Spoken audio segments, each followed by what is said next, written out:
दौड़े की फरमाइश की थी जनाब फाजिल शाह फ्राम एबटाबाद। दौड़ा सुन के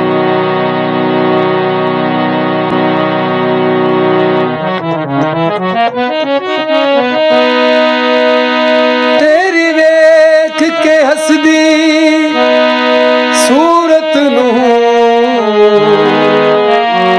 वेंदे कुल कायनात नू भुलना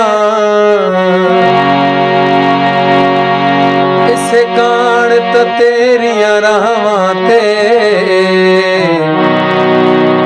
गए वांग शुदा यारुल्ला।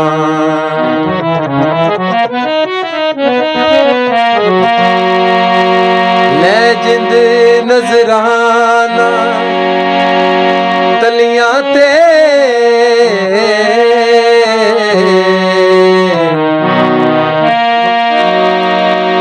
खले हाजिर चाही बिल्कुल